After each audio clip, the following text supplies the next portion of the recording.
0-6. 0-6. And what has really been behind this 0-6 start for the Sam Houston Bearcats? Well, it has been the offense. I mean, you can really point out the defense however many times you want, with like some blown coverages, some guys being beat man to man whatsoever. But that is kind of a consequence with a Phil Longo offense with the dairy raid. Like they're going to throw the football quite a lot, but they're also going to be in tempo and they're going to want to run the ball as well.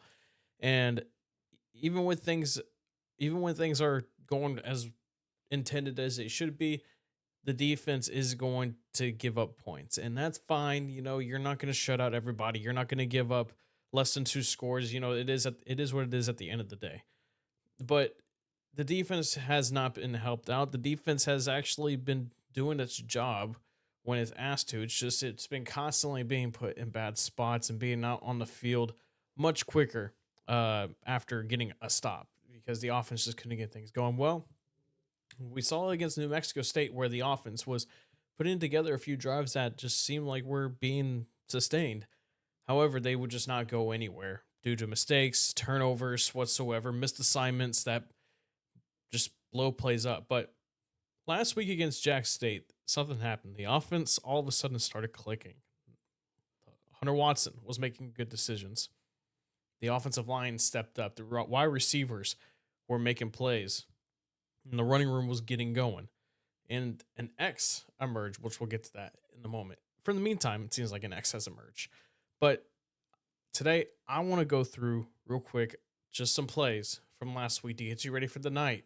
That could be signs that the offense is now starting to click. And maybe, just maybe, it could lead to the first win of the season for Sam Houston. So the first play we're going to be looking at is, well, the literal first play of the game. And while this is just a 1 yard gain, it kind of gives you an idea just how close the offense is getting. I know that's a very not the best word to use, but you can kind of tell what Longo's doing. Longo's not just going to go vertical and long on every single play. While he did go more vertical on this play and would use the middle of the field more, it takes time with certain plays. There's certain plays that teams use at first. While they may not work at first, they set up other plays as the drive goes on. It's a script.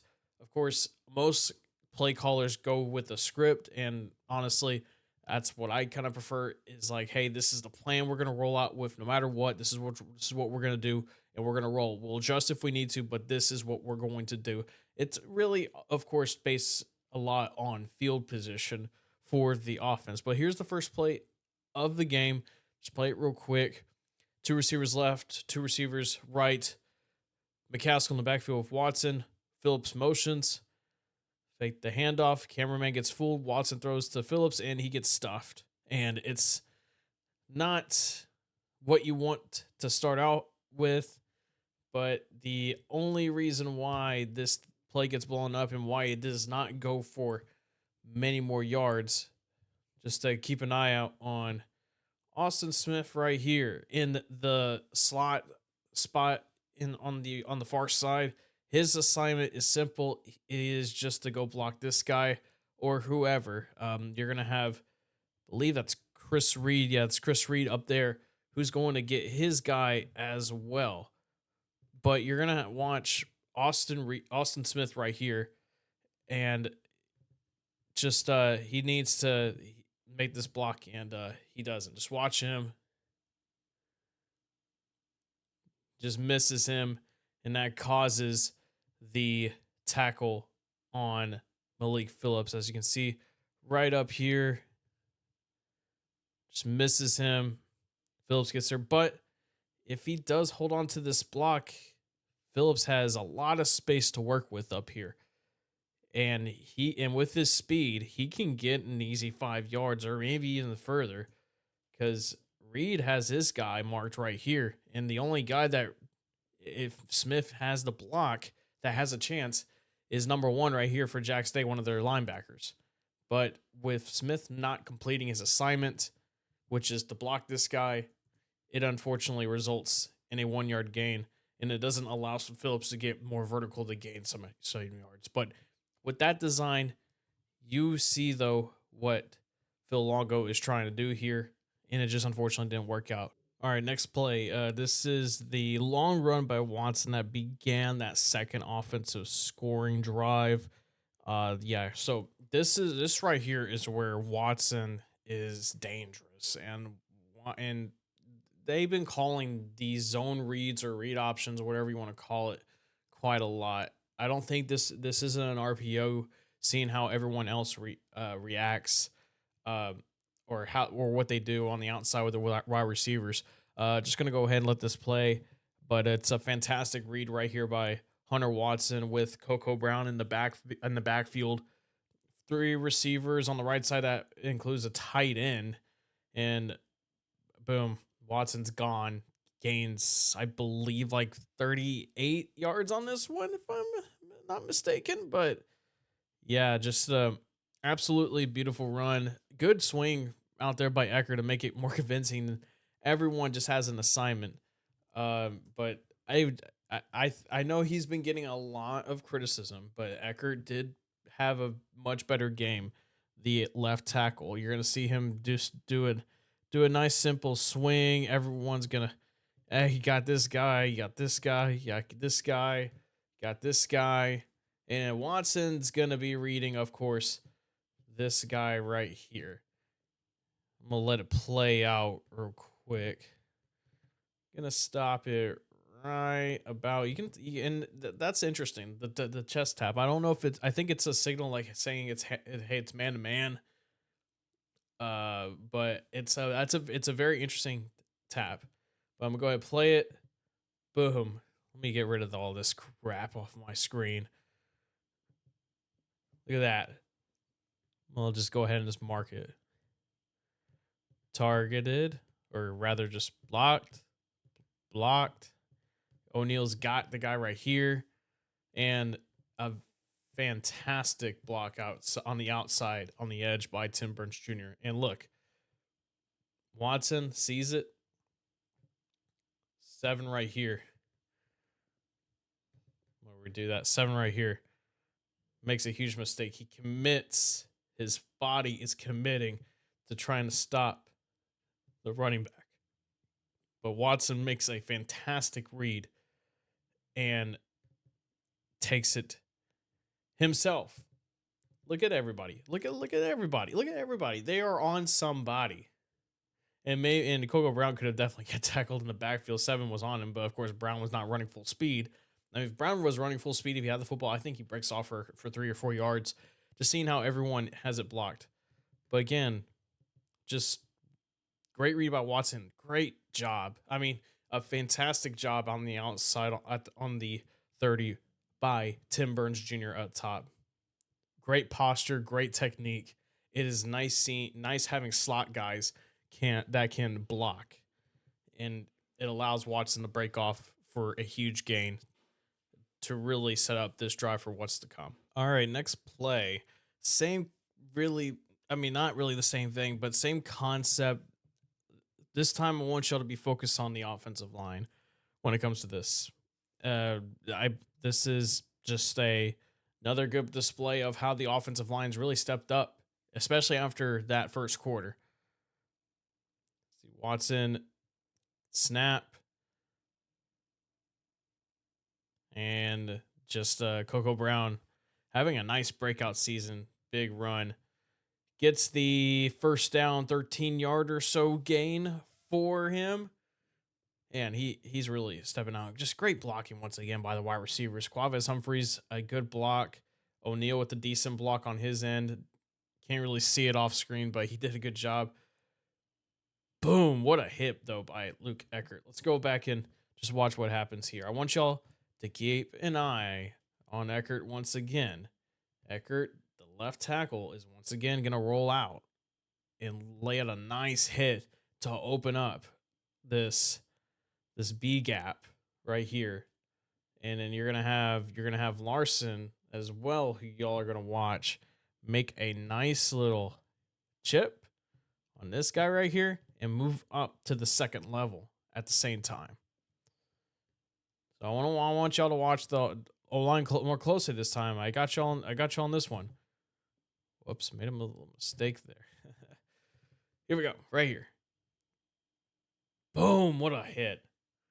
And that's what you want to see. And those kind of plays are what get a left tackle going. Confidence is what this offense needs, that Longo said. And they're playing like they have confidence right now. Good play. Good job. Take a look at that one more time, just for y'all's view enjoyment. Boom. 59 thought he had Coco Brown in the backfield. That's gotta be such a bad feeling. You have a you think you have the running back dead to rights, but you just get absolutely whammed. Boom! Great play design. Good job by the Bearcat offensive line to keep this drive going. All right, next play. I'm just gonna let it speak for itself. Let's let it play out. Three receivers up top, one receiver down. Watson motions Coco Brown to his left. Oh, QB draw time. Let's go. Great block by Donnan. And watch this. Boom. That's why I love Hunter Watson. That's why I just love this guy. He's not shy away from contact. Look at this angle. Boom. Laid down the smackdown. Laid the smackdown. Boom. But this is what I mean by plays being set up. To set up why Longo runs plays to set up other plays. You're gonna have the offensive line, of course, do their thing, but you're also gonna have Coco Brown swing out in the flat, and you're gonna have Burke lay down a nice block over here. And as a lot of y'all like, I know a lot of y'all like on the Twitter sphere just complain about this, about, man, so many screens, so many running back flats. But this time, I mean, Jack State, I probably thought this is what was coming because of how, often they run this kind of stuff, but it was just a perfect time to run a QB draw.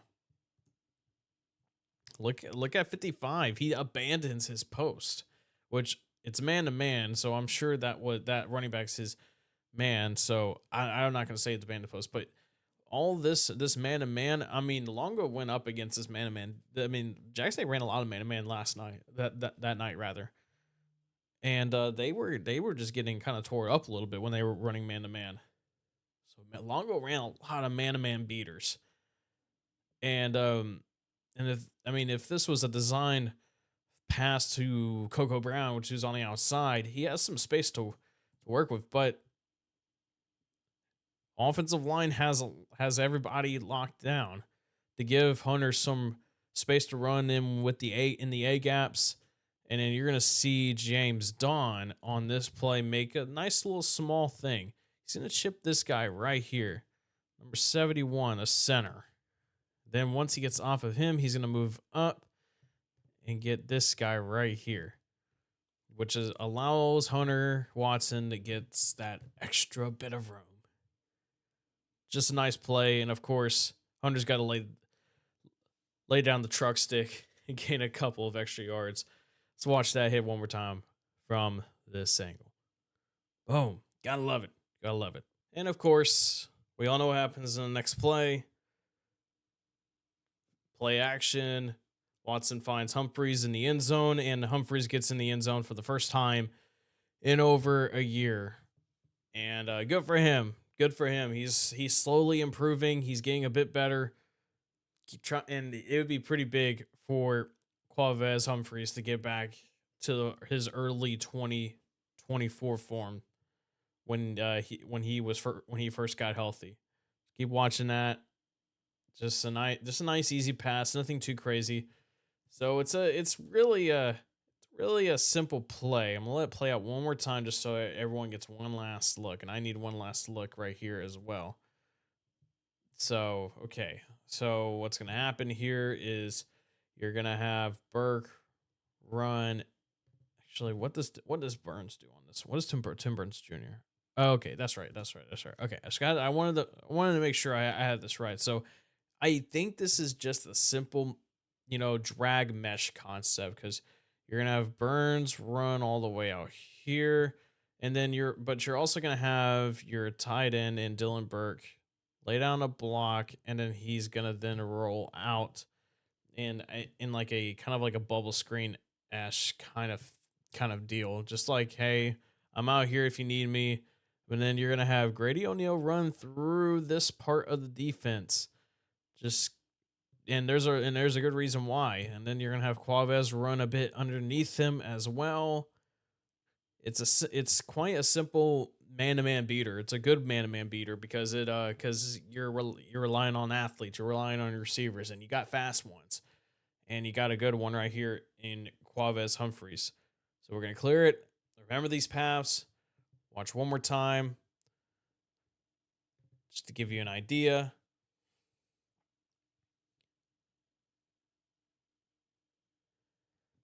And just simple, just simple. Just watch again. See, can I roll it back one more time? Just watch Grady O'Neal, and he's got to be careful because that could be easily offensive PI. If he extends his arm, he has to run through his route, and I'm sure that's what they told him a bunch of times.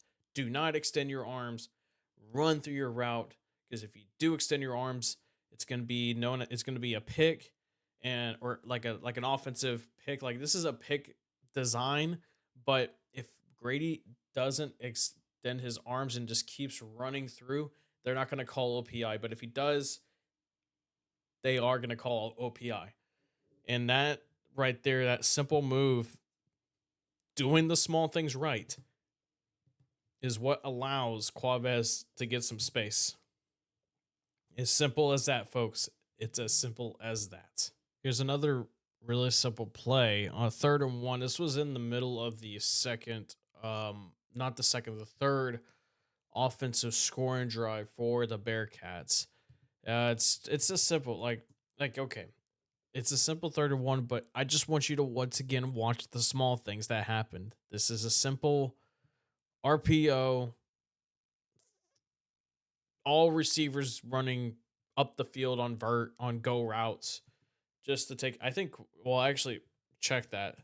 Uh, Quavez actually on the down low is going to run a simple curl, but these guys, Tim Burns Jr. and Grady O'Neal, are going to run simple go routes. And Smith's right here. He's going to lay down a nice block on the corner, and essentially there's 6 in the box for New Mexico State. And Watson makes.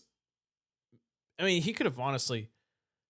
Well, no. He made the right. Actually, no, he couldn't have gone either way. He made the right move, but I'm gonna actually let this play out in full for y'all so y'all can see what happens here. But Watson hands off to McCaskill, big hole. He's gone. Gets tackled inside the 20, down at the 18.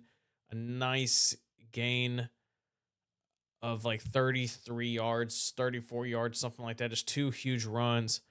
And it all starts up front. Once again, the offensive line is stepping up and becoming much more competent and better. And that comes with confidence as well. And you're going to see James Don. He's back. He's been back, rather. But he's going to make a nice play. Just watch James Don. But first of all, really like this block that Austin Smith takes on this corner who's trying to come in right here. So, but watch James on the center. He's going to make one block, pushes up, and just keeps pushing, allowing that space. And then Larson is also going to do his thing. Keeps 93 in check. Colt Dietrich making a nice block out here as well. Eckert, Joseph moving out to the second level just a bit and getting that linebacker, causing that A B gap sort of whatever to open up for McCaskill, and then just all the open space he has in the world. I argue if he could have just kept going towards the boundary, he could have actually scored, but that's neither here or there. Well, actually, no. 43 actually is pretty much got a nice angle, so good idea by McCaskill. Let's try to make something happen, but just a good job. Black screen. Play is back. Just watch it one more time. Again, the small things are clicking. And then once the small things are going, the offense is going. All right, for this one, I'm just going to let it play as a whole. So it's 2nd and 6, a play after that big run by Alton McCaskill, and Mexico State just sends the absolute house, covers zero, and just unfortunately, the offense is not there. They get exposed. What it is, next play, 3rd and 11. Oh, jumps off signs. Let's go for the shot. And Chris Reed. Oh boy, what a catch. What a great sequence of events. This is just pitch perfect. And when the offense is going, and you know what, you don't worry about the negative play that happens. Guess what? Let the defense make a mistake, and then you're gonna get an opportunity for a big play, which the offense gets. What a catch by Chris Reed! But what a throw to to this the front shoulder of Chris Reed, making allowing him to get an opportunity to make a play, and he does. 2 feet in, perfect catch. Of course, you only need 1 feet in college, but man, what a catch! I mean, even if this fails, guys, it's 5 yards. You get another opportunity. But Watson, just knowing the situation. I mean, this is basic QB stuff, guys. But if the offense is playing like that, the defense is bound to make a mistake. And you know why the defense makes a mistake? Because Watson claps once. Just great communication. Everyone's on the same page on offense. Like, they didn't really go tempo on this one, but again, everyone's on the same page. They know not to jump early.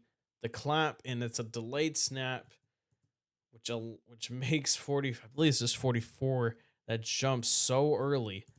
Like, bam, easy call, causes chaos, puts your secondary on a bit of an island. I mean, if Watson he could have hit Grady right here, but no, he's gonna go for the money, and he gets the money right there. What a throw! What a catch by Chris Reed, who could be emerging as an X on this team, going from number 87 to number 2. That was one of his 2 touchdown passes. He's not there. He's not done for the night though. All right, we get to the most interesting part. One of the more interesting parts of the night, rather. And listen, this is 3rd and 20. This is a couple plays after the failed trick play with Tim Burns Jr. being thrown the ball by Watson behind the line of scrimmage, and then where it was supposed to go back to Watson, which that again absolutely blown up and a big loss. And if I remember correct, in Watson, Burns got a loss of 12, then a handoff gets goes to Coco Brown and gives them 2 yards. That makes it 3rd and 20. You're down. You need something to happen. You need to score. This is the final offensive drive right here you're gonna get potentially. You need something to happen. And you know what? You know what Longo does? He simple. You know what? Let it rip, Watson. Motions. Phillips. Phillips motions. Watson gets a snap. Fires. And boom.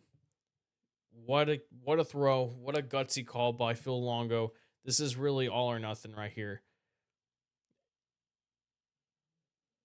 I don't think they expected to get this much yardage right here on a 3rd and 20, no less. But they did. And because Smith ran the perfect route, ran in just in time, and then Watson throws a perfect bullet right in between the defenders. Boom. Simple. It's a good throw, and we're going to get a better angle on this throw. Somehow, Austin Smith's ACL stays intact. I'm not going to show the other angle where it comes to his leg because that's very ugh. But offensive line does well, and that's okay. And this defender's fine. That's okay. He's the farthest away from the quarterback. Joseph does exactly what he's supposed to do, and Watson knows he has to get rid of the football quickly, and he does. Threads the needle, and like I said, I'm not gonna show that part. Cuts to black, but yeah, just gutsy call. And you know what? If he wants to, listen, Coco Brown's right here wide open. The defender, though, I mean, was probably committing to Coco Brown, and like I think someone had to be caught out of position. Let me look because you're gonna have to this guy, and this guy fall back. I believe. Yep. And I think 12 is supposed to be more in the middle of the field. He doesn't get there in time, which allows Watson to make that dime throw to Austin Smith. So yeah, 3rd and 20 gets you in a nice spot to potentially go down, score, and give yourselves the lead. And well, guess what? It happened. Later from the 19-yard line, snap, kind of a little fake, toss it up there once again for Chris Reed. Touchdown Bearcats, their first lead in a game since week 0 against Western Kentucky. It's just simple. It's simple, but this is Longo's offense. And Watson is getting much better at not just understanding the offense, but making it better translate in a game. This is the confidence that Watson is going to need if the Bearcats want to try to grab some wins as the season goes on. Try to get their first win of the season against UTEP today, as the time this video is going to be posted. And Chris Reed is emerging, folks. I think it is. Look at this move that he makes. Great footwork, just beautiful, and beats his guy right off the bat. He's done, dusted, gone. That's another angle I want to show you of another receiver. But just watch it one more time. If Chris Reed keeps on doing his thing, he's going to get more opportunities. And Tim Burns Jr. on the other side, he made that fantastic block earlier in the game. Well, I think he's going to get more opportunities as well in receiving it because he just beats his guy so quickly. What a release. What a great job. Beats his man. Great agility. It's going to be big, but this is what Longo's offense can be. And honestly, it can be much better. This is just the start of what could be if the offense continues to trend in the right direction. All just goes to say, "Oh, that was just one game. There's still a long way to go," and I agree. I totally agree. Don't worry. I'm not trying to say that all of a sudden the problems are solved. There's still some issues, some MAs, some misassignments still are gonna happen. But this offense is now starting to gain more confidence, like I have noted a couple times throughout this breakdown. And this confidence is going to be key as conference play goes along, as the season goes along. And they face a tough defense tonight in the UTEP Miners. And UTEP is seeing it like, hey, this offense is starting to get going, and UTEP's gonna want to be disruptive. I don't think they're gonna want to try to be a bend don't break. They want to try to be disruptive on defense and just kill any momentum that the Bearcat offense could potentially have. But the Bearcats have a solid chance to get in their first win tonight, and I even picked them in my predictions to get the win. However, what needs to happen is that the offense still has to continue building, that confidence, because when that confidence is building, they become more competent. And the guy that is building building confidence right now is the most important guy on that offense, and that's Hunter Watson. And while Longo is still going to make bad play calls, it happens with any coordinator, with any play caller, with any head coach who is a play caller. They're going to make bad play calls. There's nothing that you can do. You're never going to call a perfect game. It is what it is. But as soon as that part of the game continues to develop and keep going in the right direction, it's going to make Longo's job as a head coach a lot easier and allow him, in my eyes, to become a better head coach. He's not necessarily a good head coach when it comes to knowing when he needs to be a head coach. He's gonna have to learn that there's gonna become a time where things are gonna have to be delegated that he wants control over, but it has to be delegated so that way he can work on being a better game manager and such. But as of right now, this offense is starting to click, and hopefully it keeps going. I'm not saying it will be keeping going. I'm not saying it won't either. But these plays that I showed you today, guys doing the small things right, receiver stepping up, Watson making better decisions. Those are what I'm hoping y'all took away from this. We still got 6 games to go, and I'm not saying that a bowl game is going to happen. A bowl game can still happen. It's still 6 wins is still on the table, albeit a very small probability to say the least. But this is the reason why I left that loss a lot more encouraged than discouraged, is because these are the things I saw when I was out there on the field, and when I went back home later that night, and or not later that night, a few nights later, or 2 nights later, and watched this game on the broadcast, because this is just it's a process, and hopefully this process is starting to get to the part where it pays off, and hopefully, and just hopefully, this could help out the defense, and the defense gets much better, and this team is starting to get a bit better, and they cannot, and maybe not win every single game, but compete. That's what I asked for from here on out, is for this team to compete in games. And Jack State could have been just the start of that. If you like what you have watched, be sure you subscribe today to Sam Houston Sports Talk. Follow us on all of our social media outlets. I'm Colin Neal. I will see you next time. Let's see what the Bearcats can do against UTEP later on this evening. As always, guys, eat 'em up, cats. Have a great rest of your day. And if you are going to the game tonight, be sure you get there safely.